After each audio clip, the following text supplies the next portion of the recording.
Gira.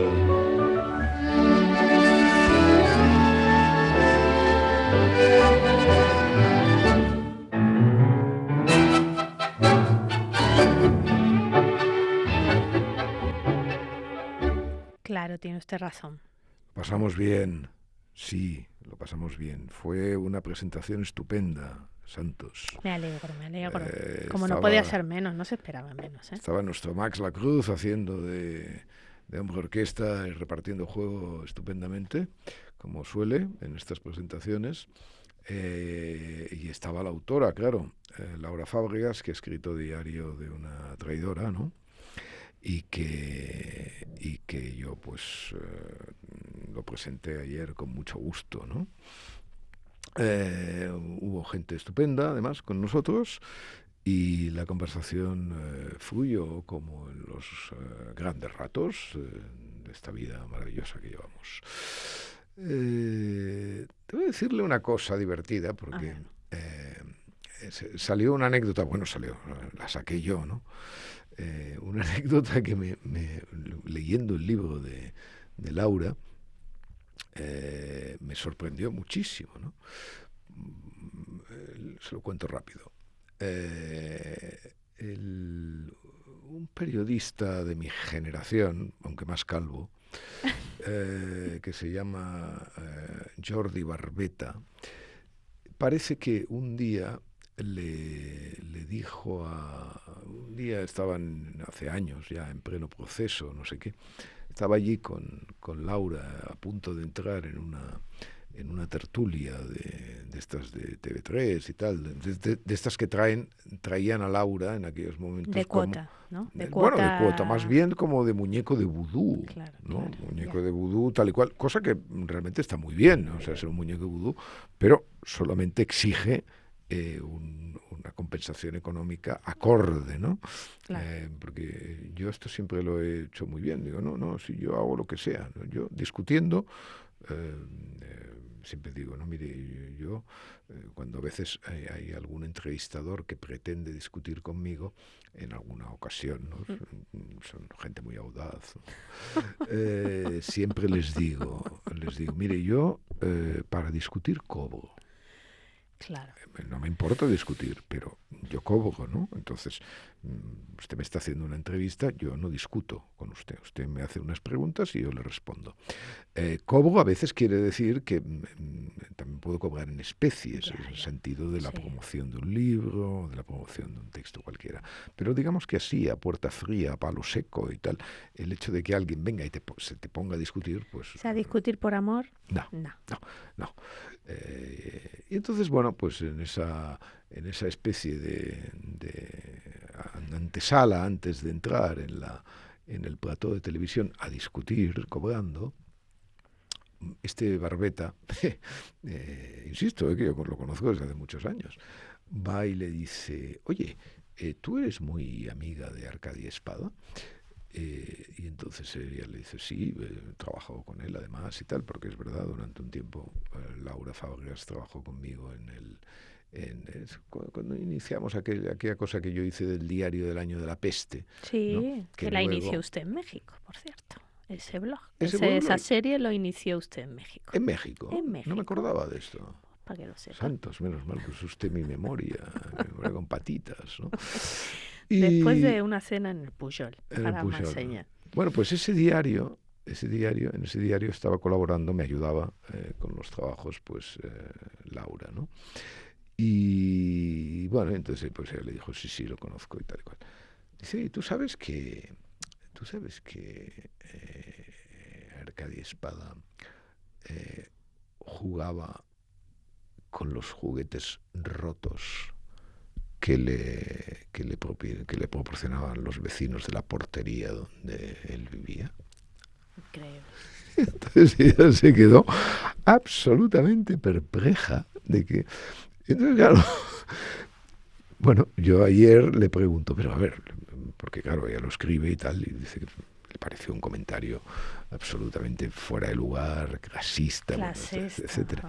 Sí, pero primero yo no estoy tan seguro, porque por eso ayer le dije las circunstancias, bueno, me explicó eso, dónde había sido y todo eso. Y entonces le dije, pero vamos a ver, es que este Barbeta, claro, tampoco el abolengo de Barbeta tampoco es una cosa, en fin, yo lo desconozco todo sobre él, ¿no? Son juguetes y tal, pero bueno, normalmente suelo mirar los anuarios del Gotha y no encuentro nunca un Barbeta, ¿no? Pero bueno, podría ser, vete a ver, hay gente que es de todo, ¿no? Y entonces claro, yo tuve de repente me pasó, yo no me acuerdo de esto, ¿eh? No me acuerdo, no digo que no fuera cierto, no digo que no fuera cierto, pero realmente no me acuerdo. O sea, él no lo dijo porque yo fuera mañoso y arreglar los juguetes de que los vecinos... No, sino que era usted tan pobre que solo podía jugar con los juguetes de los vecinos ricos. Esto imagínese, si mi padre y mi madre lo hubieran oído, lo hubieran incendiado a Barbeta, lo hubieran cortado el pelo, en fin, etcétera. O sea, pero yo entonces le dije a Laura, oye, Laura, mira, es que fíjate, en aquella época, Barbeta, que pues, como yo, pues éramos rojillos, ¿no? Él más rojillo, porque él era, en fin, el chico, pues nada, sin posibles, ¿no? Sin posibles ideológicos, intelectuales y tal. Y entonces, pero yo era rojo, entonces no me extrañaría, Santos, que yo hubiera dicho eso fardando. Claro. De pedigrí de pobre, ¿no? Eso ¿sabe? O sea, como diciendo, estos cabrones de vecinos, que tal, que no sé qué, que tiran los juguetes medio rotos, pero bueno, pues oye, ¿qué hacía yo de pequeño? Pues nada, pues jugar con ellos. Fíjate, el chaval pobre, cómo se las maravillaría, ¿eh? Entonces le digo, por lo tanto, no estoy nada seguro que contándole esto al tal Barbeta, que fuera literatura, yo no estuviera, no literatura, no presunción, o sea, fuera presumir, digamos, de pobre y de esas cosas.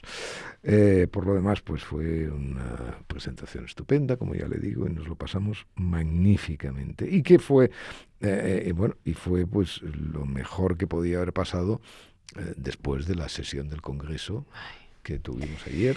Realmente una de las sesiones del Congreso más realmente abochornantes que yo, en fin, no la vi entera, picando y todo eso, ¿no? Pero bueno, he leído las crónicas, además, sí, y he visto,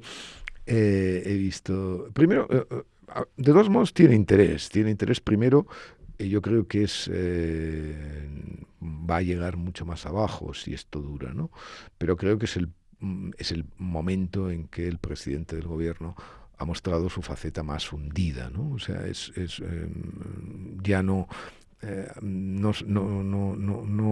recuerdo una sesión donde se mostrara más resistente, digamos, a la realidad, ¿no? Sí. Es decir, abogó además en términos casi castristas completamente. O sea, no solamente por el contenido de muchas de las estupideces que dijo, ¿no? Sino que estuvo más de 3 horas hablando en total, ¿no? Sí, o sea, muchísimo. una cosa realmente peculiar. Entonces, hombre, fue interesante el comprobar una vez más el dispositivo, digamos, lamentable del presidente del gobierno, de su partido, de la mayoría que lo apoya, respecto a utilizar la ideología como coartada de la realidad, ¿no? O sea, fue incapaz de analizar nada en términos fácticos, ni siquiera, claro, lógicamente, ni siquiera dio noticia de nada. O sea, no dijo, bueno, esto es algo, o sea, no dio un lead, por así decirlo, el qué, el cómo, el cuándo, no, ni siquiera. Él, toda su dialéctica estuvo encaminada a, pues a decir que los ricos son los culpables de todo y que las nucleares, ¿no?, no tienen ningún futuro en España porque no porque no sean útiles, sino porque simplemente son nucleares.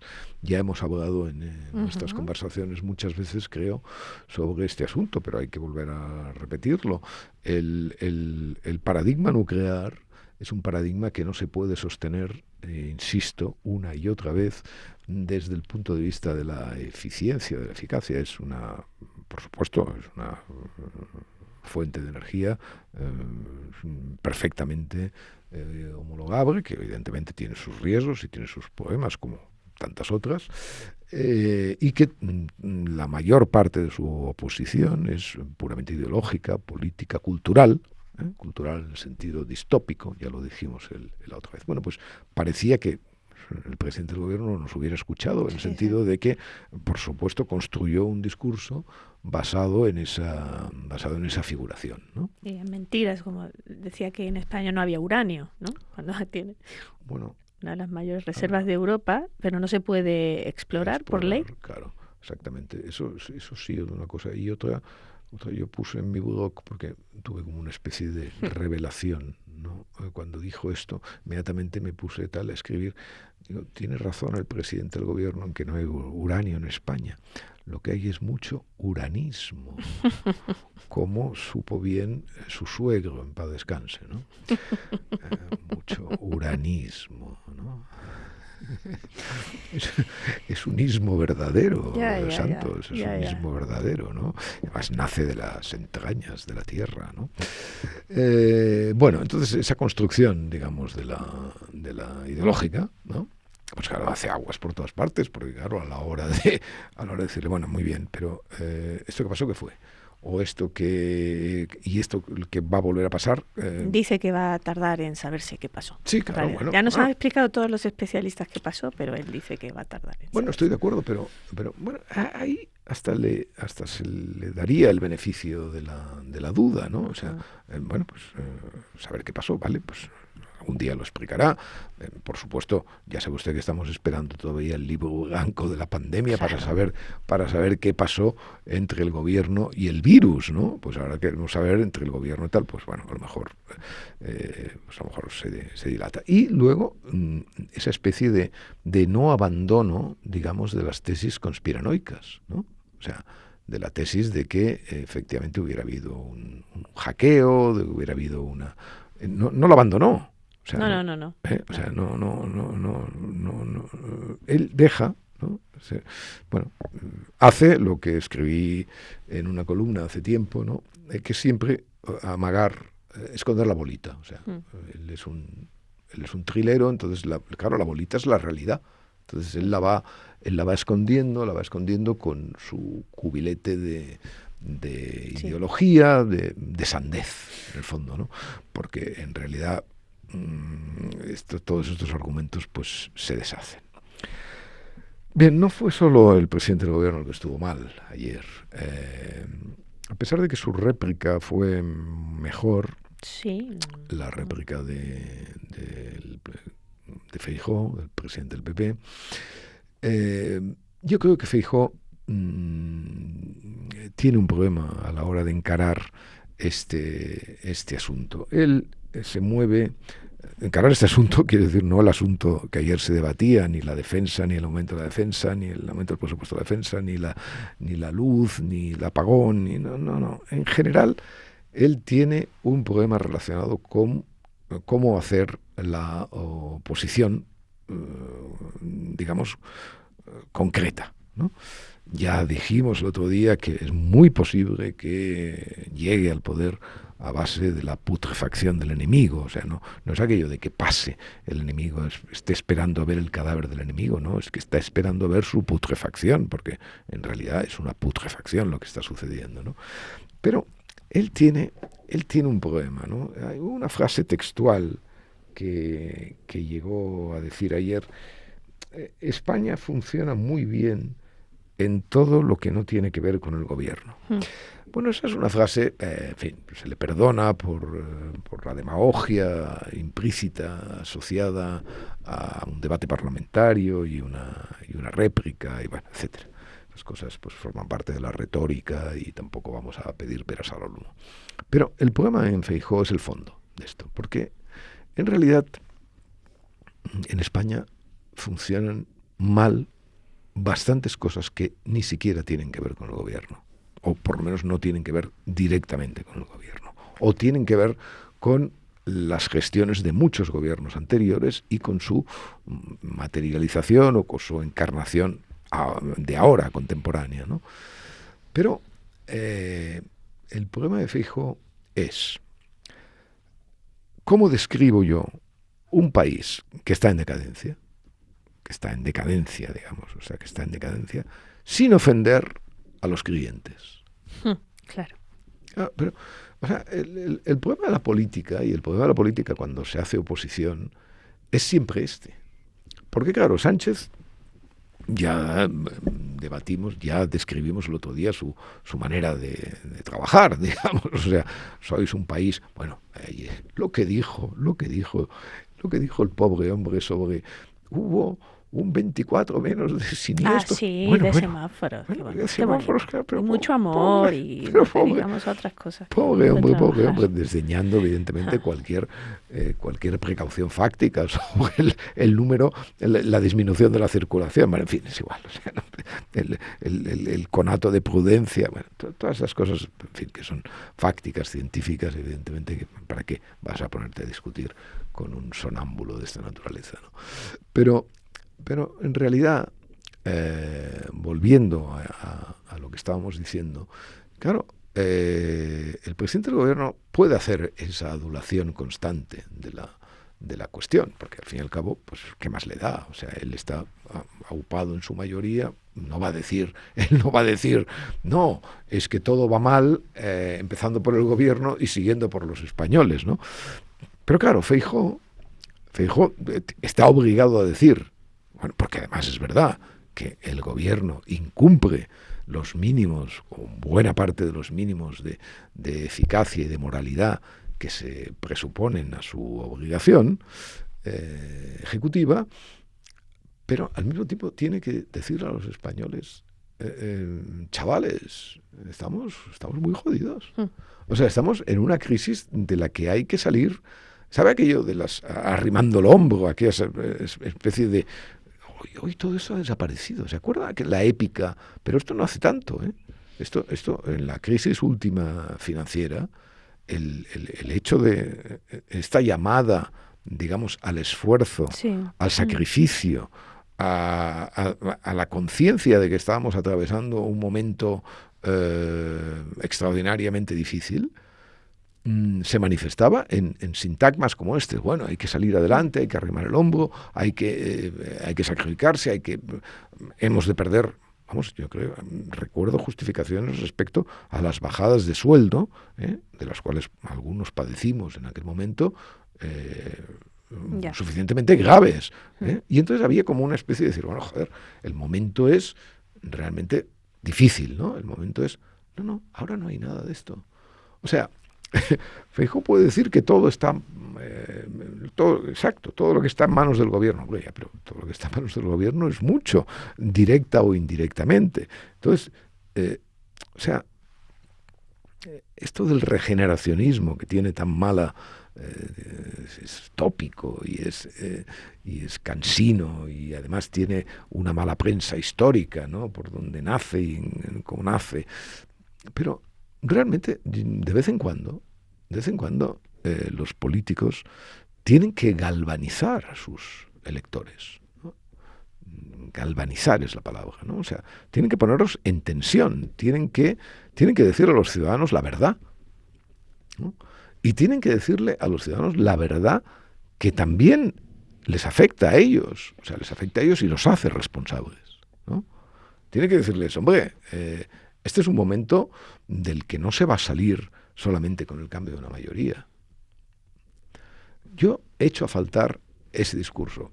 Bueno, él debe pensar que ese discurso, contrariamente a lo que yo creo, pues desmoviliza, entristece, deprime, no es el... No, o sea, no, O sea, los políticos tienen la obligación de decir la verdad, aún mintiendo. Y entonces Feijóo tiene que decirla, no la dice. Ayer tenía una oportunidad buena para hacerlo, ¿no? Como cada debate. Hoy dice, parece que es Lucía Méndez en El Periódico, es verdad, que hay como... no hay muchos debates sobre el Estado de la Nación, incumple también los plazos el presidente, pero claro, cada mini debate de estos, pues bueno, es una ocasión para ver el estado, digamos, de la nación por fragmentos, ¿no? Y al final, pues evidentemente Feijóo tiene que aprovechar esto, que por otra parte es un buen parlamentario. O sea, Feijóo es un pésimo líder estratégico, no tiene estrategia, no tiene tácticas ni siquiera, no tiene un discurso armado al cual se pueda acoger, digamos, una vértebra general que vaya aplicando, digamos, casi una vértebra moral, ¿no? En el sentido que estamos hablando, pero en cambio es un hombre brillante en las lides parlamentarias, realmente mucho más brillante de lo que se podría esperar de su atonía general a la hora de hacer política, ¿no? Y insisto, el discurso inicial no, pero las réplicas realmente bueno, pues fueron eficaces. Pero de todos modos, ahí falta parte de ese llamamiento. O sea, en las ocasiones de crisis, los llamamientos a la ciudadanía, a la responsabilidad, todo eso. Bueno, puede que haya quien crea que todo esto es antiguo, ¿no? O que forma parte de una concepción analógica de la política, ¿no? Pero así lo creo yo, y creo que no hacerlo, es decir, dejarse llevar por la fragmentación de los mensajes, por los zascas más o menos oportunos y tal, no funciona. Y no funciona especialmente con este presidente del gobierno, que evidentemente es como el corcho en todas sus dimensiones, como el corcho intelectualmente hablando y como el corcho desde el punto de vista de la supervivencia. De la física. De la supervivencia y de la física, en efecto. Bueno, y ahora en fin, y para distraernos, pues tenemos a ver si acaba el coñazo del cónclave, ¿no? O sea, porque acabamos de entrar a grabar esto y este jueves y todavía es fumata negra. Todo el mundo en la redacción allí viendo la tele, fumata negra. Y bueno, ¿pero qué? ¿Pero cómo está? Hombre, es original, claro, sí, bueno, claro, es original que no sé cuántos siglos llevan con las fumatas, ¿no? Pero bueno, pues es original, porque las fumatas además son... Yo no soy muy ducho en esto de Santos, pero parece que son creman las papeletas, ¿no? de la elección, ¿no? Ellos creman las papeletas y salen. Bueno, leí una vez, le pregunté a Gepetto, a ver, explícame esto de las fumatas, y me dio una gran explicación, pero no la he olvidado. Es espectacular, ¿no? Los ritos de la Iglesia. Bueno, claro, son los ritos campeones, esto lo sabemos, claro, las togas de los cardenales, ese la rojo, Sixtina, ¿no? Bueno, claro que, en fin, o sea, todo el mundo... No han llegado aquí a lo loco. No, por supuesto que no, pero, en fin, pero a mí me causa fatiga. Me causa fatiga, primero porque, claro, antes los papas duraban más, ¿no? Yo tengo la sensación de que duraban más los papas, a lo mejor lo que duraba más era mi vida, ¿no? Pero por ejemplo, yo creo que Paulo VI duró mucho, ¿no? Y Juan XXIII también, no sé, no quiero meterme en estos berenjenales, pero claro, esto de la fumata, o sea, todos ahí, el periódico esperando a ver. Bueno, claro, hombre, lo entiendo, porque claro, hay que preparar 40 páginas al día siguiente, hablando del Papa nuevo, en fin, etcétera. Bueno, he oído chistes estupendos, usted ya los ha oído también. A mí los chistes no me llegan por Twitter como usted ni nada, a mí todavía me llegan analógicamente. Nada más poderoso que esa comunicación analógica. El chisme analógico es imbatible. ¿Cómo se llamaba eso de a boca a oreja? Bueno, sí, el boca a boca, el boca a oreja, sí. Boca a boca, imbatible. Bueno, pues a mí el otro día me dice, no, a ver si va a ser Papa Kunta Quinto. Me pareció absolutamente extraordinario, el Papa Negro. Punta Quinte, ¿no? Bueno, es que, pero qué ingenio tiene la gente, ¿no? O sea, menos mal que no la se... gente de cierta edad, porque no todo ya... Sí, claro. Si uno habla de Punta Quinte, ya es como la prehistoria. Efectivamente, sí, pero menos mal que no se dedican al columnismo, ¿no? Porque claro, realmente si todo el mundo... Menos mal que hay muchos trabajos a hacer, porque si todo el mundo se dedicara al columnismo, ¿no? con estas cosas tan graciosas, Punta Quinte, el Papa Negro, no sé qué, porque esa ahora parece que es la especulación fundamental, ¿no? Que salga bueno, sí, no, por lo que he leído no es la más probable, yo creo, ¿no? Yeah. Pero fíjese que es muy interesante, porque la Iglesia no tiene ningún papel político ni nada. No tiene ninguna importancia en el mundo moderno. O sea, por mucho que quieran persuadirnos de eso, ¿no? La secularización, avance imparable, ¿no? En fin, ¿qué tiene que ver? ¿A quién le importa todo esto y tal? Pero los medios, y ya no digamos la televisión y todas estas cosas, están prendidas de un espectáculo que en realidad no da nada, más que... O sea, eso sí que me parece realmente meritorio, ¿no? Porque, claro, usted coge el fútbol, el deporte aburridísimo, ¿no? Excepto cuando juega el Madrid y este muchacho que me gusta mucho, del Barça, que nos va a dar muchas otras noches de sufrimiento y tal, como nos dio Messi, ¿cómo se llama? Lamine Yamal. Bueno, pues el fútbol es un espectáculo, bueno, aburrido y tal, pero bueno, es un espectáculo, pero claro, es un espectáculo que mueve muchos millones mucho dinero, ¿no? Mucho dinero, muchas voluntades, mucho tal. El deporte en general, ¿no? El deporte es realmente impresionante, el volumen, ¿no? La política, pues naturalmente también da espectáculos, pero también su importancia no cabe extenderse sobre la vida de las personas. Pero la religión, llegado a este punto cenital, digamos, de la elección de un nuevo papa, la religión no es nada, es una estructura ausente, como decía Umberto Eco, ¿no? De los signos, ¿no? O sea, solamente hay eso. O sea, solamente hay, en estas 24 páginas que cada día los periódicos hacen sobre esto, aparte de especulaciones absurdas y todo, bueno, o no absurdas, o formadas y tal, hombre, pero es que solamente hay el espectáculo, o sea, la fumata, el humo. O sea, y esto, hombre, pues que convenza a los periódicos, que convenza a los ciudadanos, que convenzca al share y tal, pues realmente tiene su gracia, ¿no? Por cierto, uno de los gravísimos errores de mi azarosa carrera periodística, ¿no? Sucedió cuando nombraron papa al sucesor de Wojtyla, no sé, porque Wojtyla cuando dejó... Ratzinger. Wojtyla en 2005 murió. No. Sí. Pues entonces, ¿cuándo nombraron? ¿Y cuándo nombraron a Wojtyla? En el 87, en el 78. ¿No? En el 78 es el papa de mi vida, digamos. 78 Wojtyla. A ver, búsquela. Voy a buscar, pero creo que es 78 y hasta el 2005 que murió, yo creo. Vamos a ver.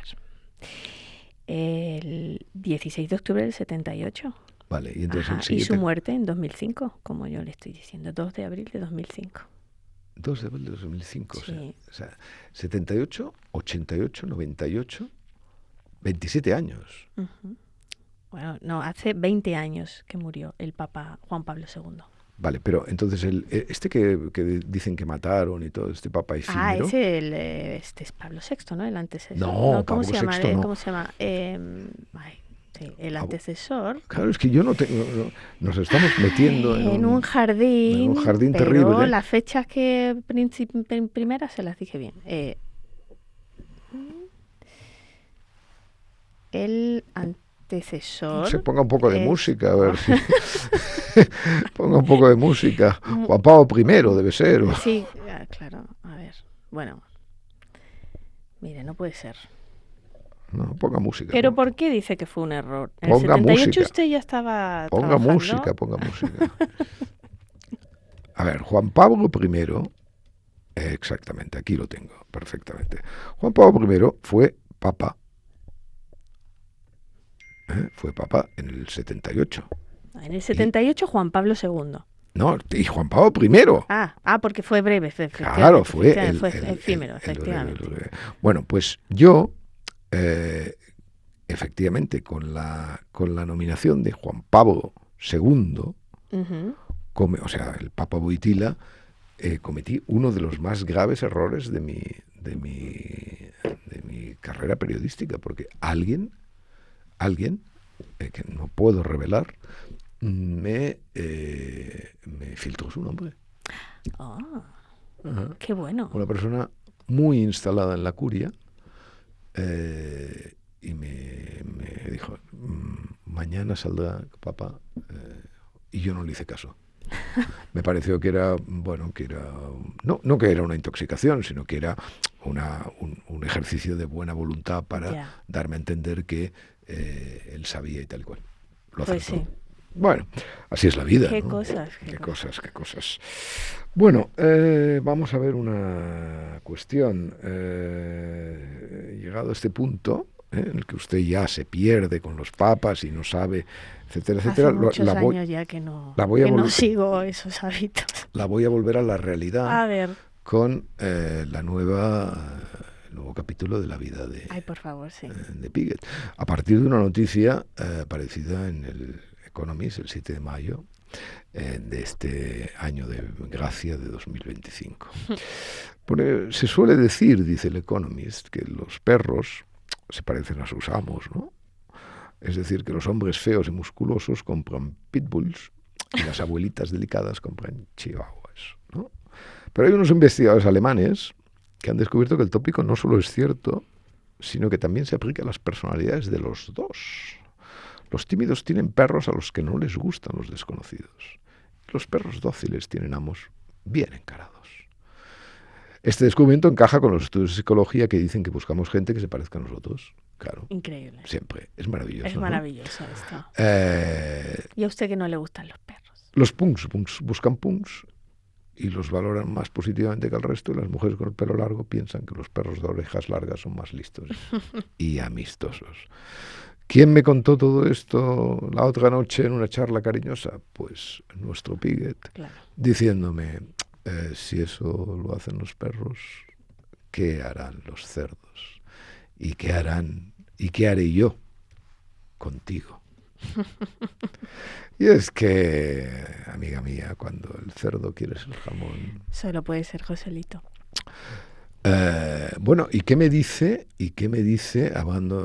sin abandonar los animales, qué me dice de esta patochada de su expaís mexicano, que ha decidido que las corridas de toros van a ser a la portuguesa, es decir, sin muerte?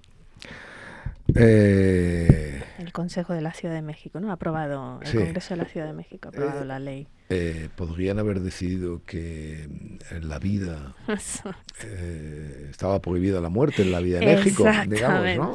Más allá del ruedo. Podrían haber dicho, vamos a seguir matando toros, pero vamos a dejar de matar hombres. Exacto. ¿no? Sí, porque dice se realizan sin violencia, imagínese usted. Claro. Es que eso, fíjese, es la corrida. El otro día había un artículo estupendo de Antonio Lorca en el País sobre esto, el crítico de toros actual del periódico, pues, diciendo que, evidentemente, diciendo esto que yo sostengo siempre, ¿no? Que los toros no son un espectáculo, los toros son algo profundamente inmoral, y que, como tantas cosas inmorales, solo se subliman a partir del goce que te dan, en este caso, pues, estético, ¿no? Y que no se puede, yo, me veo incapacitado absolutamente de defender los toros como un asunto, en fin, éticamente aceptable. No, es que, insisto, hay muchos asuntos que no son éticamente aceptables y que uno los acepta por el goce que le proporcionan, ¿no? Y entonces, pues bueno, pues uno puede hacer, obviamente, llamadas, y las encuentro legítimas, de esas personas que no advierten goces o que advierten las debacles, digamos, que algunos goces traen y que eleven la voz y digan que me parece absolutamente perfecto. Tienen su derecho y yo tengo el derecho también, mientras no atente contra la ley, sino solamente contra la moral, ¿no? De experimentarlo, el goce. Pero claro, más allá de que los toros sin muerte, entonces sí que se convierten en un espectáculo vacío y bueno, en una astracanada, ¿no? que es algo realmente lamentable, ¿no? En una astracanada, porque al fin y al cabo, fíjese usted, el toro, cuando se dice, no, es que el toro de Lidia nace para la muerte, ¿no? Bueno, sí, es verdad, pero es que hay algo que no nazca para la muerte, o sea, empezando por los hombres. En fin, o aquí puede usted añadir, evidentemente, sí, pero claro, una muerte retransmitida en directo, espectacular, con las torturas, las supuestas torturas, etcétera, el dolor, el supuesto dolor, tampoco sé, en fin, etcétera. Pero, en todo caso, no quería tanto entrar en esa diatriba, que bueno, es realmente interesante, ¿no? Sino en la obscenidad profunda que causa, ¿no?, el comunicado con lo que las autoridades mexicanas hablan de esto, ¿no? O sea, esa cosa que usted acaba de decir, ¿no? Pero oye, un país que sucumbe cada día, se atreve a sacar la muerte, digamos, esa pequeña muerte, ¿no? Esa muerte animal del ruedo. O sea, ¿pero cómo se atreven? Pues sí. Eso solo puede hacer en Noruega, no Suecia, donde el crimen ha aumentado. Bueno, esta cosa también, otra de las cosas absolutamente inexplicables de la realidad, ¿no? Cómo Suecia ha dejado de ser el país que era. Bueno, pero claro, México. O sea, México hablando de la muerte. O sea, diciendo, no, a partir de ahora vamos a hacerlo a la portuguesa y tal, con los forzados, ¿no? Los forzados, aquellos portugueses, aquellos que doblan el toro. En fin, realmente, bueno. ¿Y qué me dice? Es que realmente la actualidad nos arrasa. O sea, todo es, realmente, hay un tipo, ¿vale?, sí, que se llama Byung-Chul Han. Ah, sí, el premio Princesa de Asturias. Al que le han dado, sí, o sea, es un coreano que vive en Alemania. Surcoreano, sí.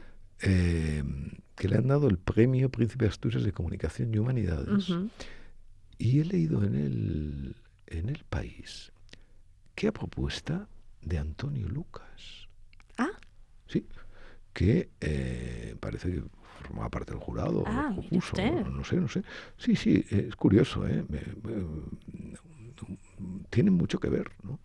Entonces, realmente Byung-Chul Han, de los Han de toda la vida, dice usted, ¿no?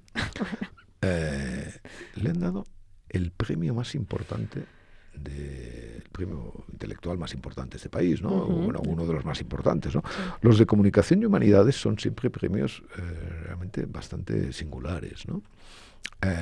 ¿Usted sabe quién es Byung-Chul Han? No sabía hasta este momento. Por ejemplo, yo le voy a dar un dato. Byung-Chul Han es un tipo que dice que no hay que hacer nada, que hay que estar desconectados, ¿no? Sí, está en contra de los... Practica una suerte de ataraxia intelectual y moral. Y publica un libro cada año. Bueno. Está bien, ¿no? Publica un libro cada año para decirnos que no hay que hacer, es lo que se dice, predicar con el ejemplo.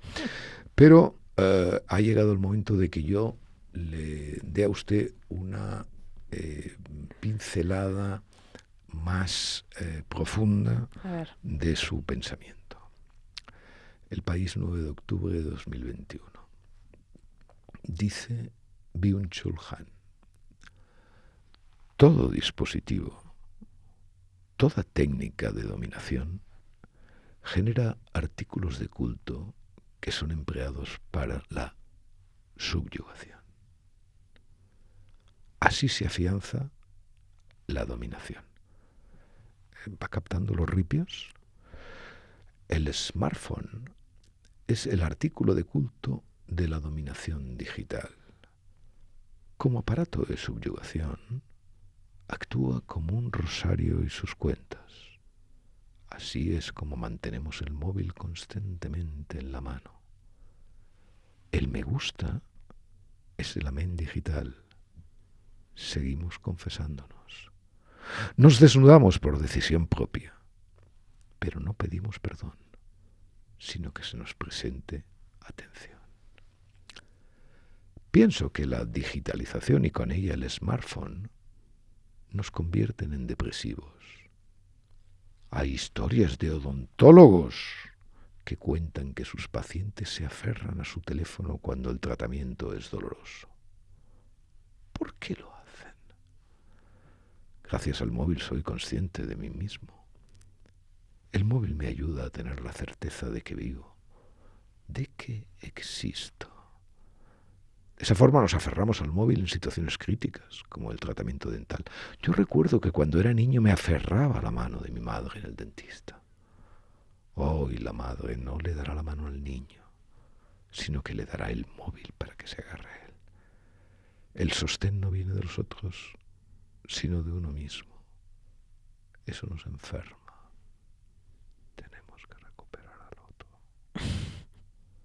Byung-Chul Han, el nuevo Papa. Mire, la estupidez y el énfasis juntos dan una medida estratosférica de lo que son los hombres, pero sobre todo dan una medida estratosférica de la idiotez supina del jurado del Premio Príncipe de Asturias de Comunicación y Humanidades del año 2025 y de la enorme habilidad de algunos tipos para hacerse pasar por hombres pensantes. Mi querida amiga, quedado usted a gusto. Llegado a este momento también, porque fíjese usted que nuestros podcasts siempre son unas sucesiones de momentos cada vez más estruendosos. Va usted a hablarme del Burning Paper. Por supuesto. De hoy. Por supuesto. Es un Burning Paper publicado en la Personality and Social Psychology Bulletin el 13 de marzo de 2025. Sí, pero hemos patinado en el Juan Pablo I, cuando además era el Papa del Padrino, ¿no? Todas las conspiraciones vaticanas, ¿no? Claro. Claro. Usted patinó usted, que no sabía ni que existía. Ay. Bueno, a ver. Se dice, el Burning dice, presumir de Porches o de París. Hacen una comparación del valor de la señalización social entre el consumo ostentoso experiencial y el consumo ostentoso material. A ver. Entonces, o sea, entre un Maserati, un Patek Philippe o unos pendientes de Cartier... Por ejemplo, eso sería material. E ir a Echevarri al concierto de Año Nuevo o hacer el tour mundial de los Vermes. Exacto. Vale, muy bien. Ese sería experiencial, ¿vale? Sí. Y entonces el objetivo es entender cómo estas formas de consumo influyen en la percepción social de estatus y comunalidad, o sea, calidez, amabilidad, especialmente en contextos sociales como el trabajo, la amistad y el emparejamiento. Bueno, ¿no? Sobre todo el emparejamiento. Bueno, ¿y a la gente qué le gusta más? La seducción. Bueno, ¿qué le gusta mostrar más? un viaje objetos? de lujo. No, la experiencia por regla general, ¿no? Claro. Claro, pero fíjese, es muy interesante, o sea, la experiencia, claro. ¿no? O sea, no el objeto, o sea, Exacto. Prefieren un viaje, Prefiere un tour que presuman un viaje a Roma o a París o donde sea, antes que el reloj de lujo, ¿no? O sea, antes que el Maserati del novio de Ayuso. Por ejemplo, pues ¿no? podemos poner como Pero claro, ejemplo. no sabemos lo que el novio de Ayuso le habrá regalado también en términos experienciales a nuestra querida presidenta de la Comunidad de Madrid. Bueno. Porque se asumen que las experiencias son más genuinas y motivadas por disfrute personal, no por aparentar, ¿no? Ya, pero fíjese, lo más interesante de esto que me está contando, se me ocurre, nuestra época es una época de fluidos, de procesos, de experiencias. Por ejemplo, observe y tú también conmigo, coreano filósofo, la cantidad de objetos que hay aquí, en mi smartphone, mi iPhone, porque yo no le llamo smartphone, sino iPhone, claro. Claro. Como le llamo Kleenex a los pañuelitos. Exacto. Y a los tisúes, ¿no? ¿Cuántos objetos hay aquí? Mire, aquí hay un mapa, ¿vale? Aquí hay un libro, ¿vale? Y aquí hay una foto. Todo esto eran objetos hace 30 años. Agenda. ¿No? Bueno, exactamente, la agenda. Cartas, bueno. Todo esto, fíjese, todo esto eran... ¿Usted sabe la cantidad de objetos que hay aquí? Entonces, ¿en qué se ha convertido todo esto? Esto se ha convertido en un fluido. O sea, en algo que no es... que efectivamente forma parte de la experiencia. O sea, un iPhone es una experiencia, ¿no? ¿Por qué? No es tocable. Por ejemplo, ¿por qué el libro continúa siendo, o sea, ¿por qué el libro ha resistido el fluido no táctil, ¿no? Bueno, pues porque la gente tenemos necesidad a veces de los objetos, ¿eh? O sea, en esto sí que estoy de acuerdo, o sea, hay que tocar, ¿no? Y claro, las fotos, o sea, yo toco mi pantalla del iPhone, no toco la foto, ni toco la caligrafía de un ser querido, no, o sea, toco siempre el mismo cristal. Y claro, evidentemente la lejanía del objeto es, por supuestísimo, una característica clara de nuestro tiempo, que refrenda, de alguna manera, este paper desde el punto de vista del estatus social. Yeah. Ahora, hay algunas matizaciones, ¿no?, en este paper.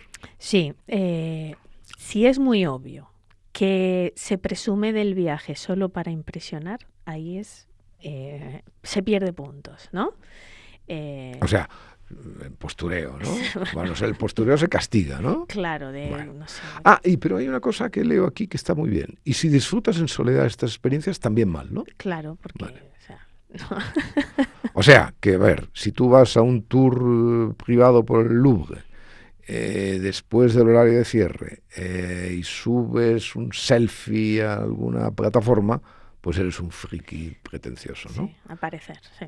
Y claro, y si en cambio vas secretamente con tu novia, cuando ella lo cuente, pues ya ves, sus amigas, ¿qué dirán? Se pondrán muy envidiosas. Esto es. Pero bueno, lo que no puede olvidar es que lo que no funciona son los selfies sorbiendo capuchinos en cafeterías instagramables. Bueno. Porque eso significa que eres gilipollas y no tienes dinero.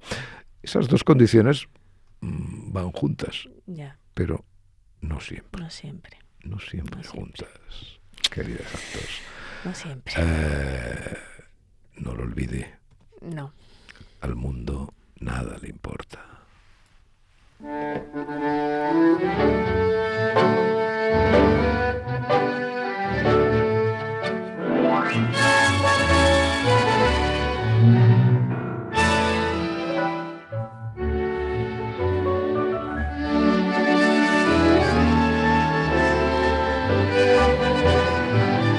Un podcast de Arcadia Espada y El Mundo con la colaboración de